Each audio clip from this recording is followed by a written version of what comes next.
जय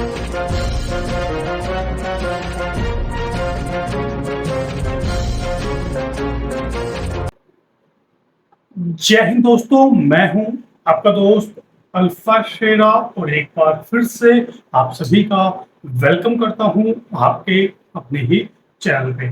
दोस्तों, आज इस वीडियो में आपसे बात करूंगा भारतीय सेना के अंदर आरटीजीसी भर्ती 2026-27 के बारे में। तो जितने भी उम्मीदवार हैं जिन्होंने इस साल आरटीजीसी 2026-27 का फॉर्म भरा है, उन सभी को मेरी तरफ से शुभकामनाएं और बेस्ट ऑफ लक। बहुत ही जल्द आप लोगों का जो एग्जाम हुआ था उसका रिजल्ट आने वाला है और साथ में क्या है, आप लोगों के फिजिकल स्टार्ट होने वाले हैं। तो फिजिकल की आपने तैयारी शुरू कर देनी है और उसके साथ ही दोस्तों अपनी इंटरव्यू की जो तैयारी भी शुरू करनी है, क्योंकि जो इंटरव्यू है वही इसमें मेन है। इंटरव्यू को क्वालिफाई करना मुश्किल है। बहुत सारे उम्मीदवार, बहुत सारे कैंडिडेट जिन्होंने 1 साल, 2 साल, 3 साल, 4 साल से ट्राई किया है और वो लास्ट में जाके क्या है, इंटरव्यू में बाहर हो जा रहे हैं। उनका जो रिटन एग्जाम है कंप्यूटर बेस्ड जो होता है वो बहुत अच्छा गया, फिर उनका फिजिकल भी बहुत अच्छा होता है, मेडिकल भी पास होते हैं, लेकिन इंटरव्यू में वो जाके फंस जाते हैं। तो कुछ चीजें मैं आज आपको बताऊंगा कि आपका इंटरव्यू क्यों नहीं क्लियर हो पाता है। ठीक है, तो इन चीजों का क्या है, आपने ध्यान रखना है। सबसे पहले दोस्तों है, इंटरव्यू के अंदर क्या है, आत्मविश्वास, सेल्फ कॉन्फिडेंस की कमी। बहुत सारे जो कैंडिडेट हैं उनको नॉलेज बहुत है, कई नॉलेज ऐसे हैं जो ग्राउंड वर्क भी पूरा जानते हैं, कई सालों से वो पंडित जी का काम भी कर रहे हैं, या फिर मौलवी जी का काम कर रहे हैं, या फिर पाई जी का काम भी कर रहे हैं, या फिर पास्टर जी का जो कार्य है वो भी कर रहे हैं। लेकिन जब वो वहां पे जाते हैं इंटरव्यू टीम के सामने, तो फिर क्या है, वहां पे क्या है, वो आत्मविश्वास की कमी उनकी वहां पे दिखाई देती है। तो ये चीज क्या है, आपने सबसे पहले जो आपका सेल्फ जो कॉन्फिडेंस है वो बिल्कुल मजबूत होना चाहिए। वहां पे जब आप बैठ रहे हैं इंटरव्यू के लिए तो आपके अंदर आत्मविश्वास झलकना चाहिए, वहां पे नर्वस आपने नहीं होना है। ठीक है, सबसे पहले पॉइंट हो गया आत्मविश्वास, इस पे आपने काम करना है। जो आपकी बोलने की लय है वो बिल्कुल बढ़िया होनी चाहिए, कोई भी झिझक, कोई भी डर उसके अंदर नहीं होना चाहिए। दूसरा है दोस्तों ओवर स्मार्ट। ओवर स्मार्ट जिसको फौज की भाषा में कहा जाता है चटक। तो कुछ उम्मीदवार, कुछ कैंडिडेट ऐसे भी होते हैं जो इस गलती या इस कमी के कारण, ठीक है ना, वो रह जाते हैं। उनको क्या लगता है कि यार मुझे सब आता है, क्योंकि आरटीजीसी के उम्मीदवार ज्यादातर डिग्रीधारी होते हैं। कोई ना कोई आपने पढ़ाई की होगी, किसी ने बीएससी करी है, किसी ने एमएससी करी है, उसके बाद किसी ने शास्त्री किया है, किसी ने आचार्य किया है, किसी ने बीएड किया है। तो उनके अंदर एक प्राउड प्राउड होना अच्छी बात है, लेकिन जब वो घमंड का रूप ले लेता है फिर वहां पे दिक्कत आती है। तो जो इंटरव्यू टीम लग रही है वहां पे, जो आपका इंटरव्यू ले रहा है, जो इंटरव्यू टीम है, उसको ये नहीं लेना चाहिए कि यार ये बंदा पढ़ा लिखा है और इसके अंदर कहीं ना कहीं घमंड है, या फिर ये ओवर वो है।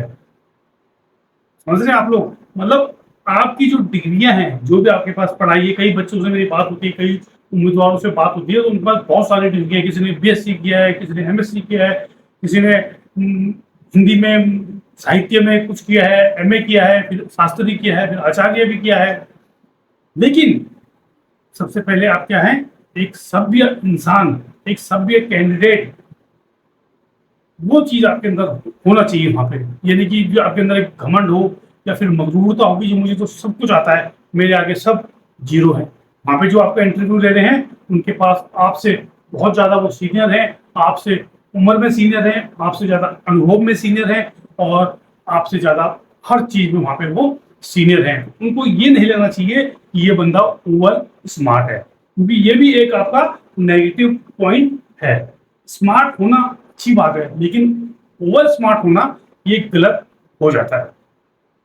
इसके बाद बात करते हैं दोस्तों थर्ड पॉइंट की। जो थर्ड पॉइंट है वो है दोस्तों ग्राउंड की नॉलेज जीरो होना।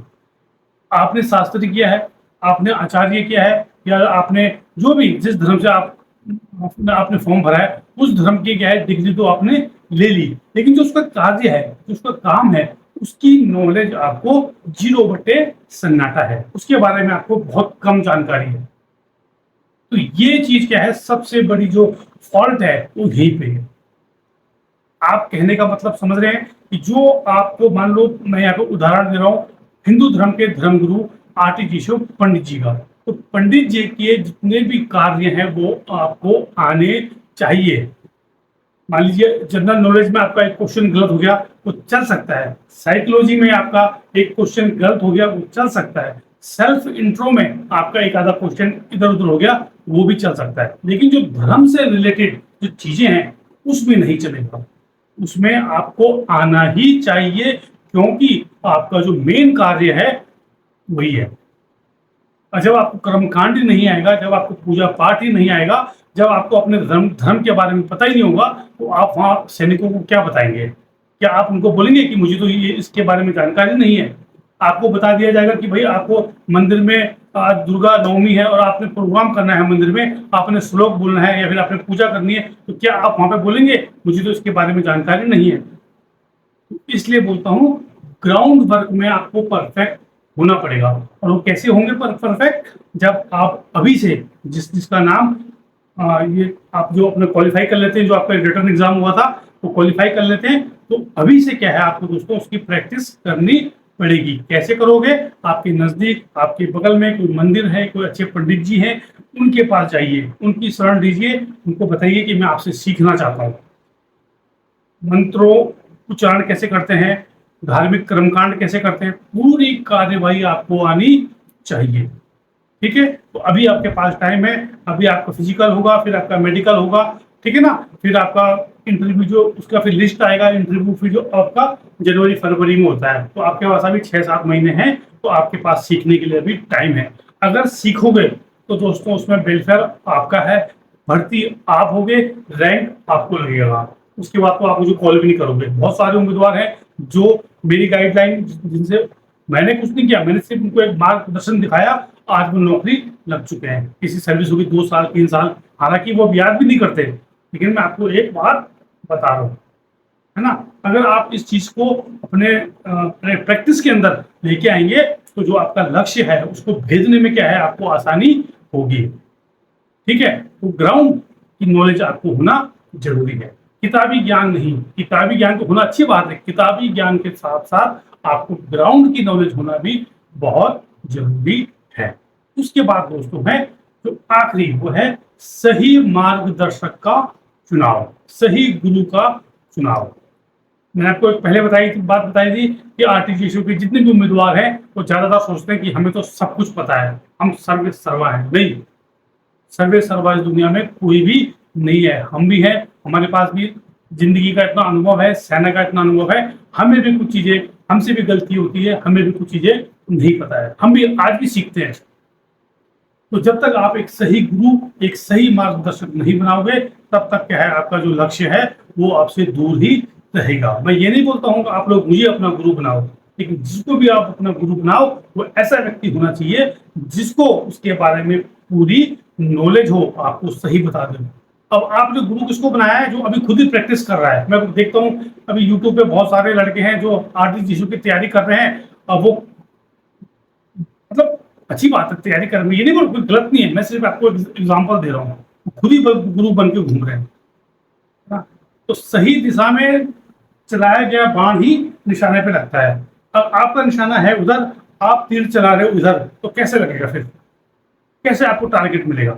है ना। तो सही गुरु, सही मार्गदर्शक बनाए, ठीक है, और जो आपको वो रास्ता दिखाए, ताकि क्या है आपको उस रास्ते पे चलकर आपकी मंजिल मिल सकी। हमारे बहुत सारे शिष्य हैं जिनको मैंने फोन के माध्यम से गाइड किया, हालांकि अब उनसे बात बहुत कम होती है, क्योंकि सभी क्या है नौकरी लग जाने के बाद क्या इंसान भूल जाता है ना। लेकिन मैंने अपना समय बहुत से लोगों को दिया, इन 2-3 साल के अंदर गाइड किया, उनको सही दिशा दिखाई, सही बात बताई, और आज उनकी सर्विस हो चुकी है, किसी की 1 साल, किसी की 2 साल, कोई अभी ट्रेनिंग में भी जाने वाले। लेकिन अच्छा है, हमें उससे कोई फर्क नहीं पड़ता। हमारे अनुभव से, हमारे ज्ञान से, है ना, हमारे एक्सपीरियंस से अगर किसी को जॉब मिलती है, किसी की लाइफ बनती है, तो सबसे बड़ी खुशी हमें उसी से ही मिलती है। अगर जो उम्मीदवार है वो एक मैसेज कर देता है कि सर आपका सिलेक्शन हो गया है, आपका बहुत बहुत धन्यवाद। वही हमारे लिए खुशी का विषय होता है। तो आपने दोस्तों इन चीजों को इम्प्लीमेंट करना है, और बीच में कुछ समय कुछ निजी कारणों से मैं आपके बीच नहीं आ पाया, आपको आपका जो मार्गदर्शन है वो नहीं कर पाया, लेकिन मैं कोशिश करूंगा कि आपके बीच आऊं और आपको एक सही रास्ता, एक सही मार्गदर्शन दूं, ताकि जो है आपका लक्ष्य, आपको आपके लक्ष्य की प्राप्ति हो सके। जय हिंद, जय भारत, वंदे मातरम।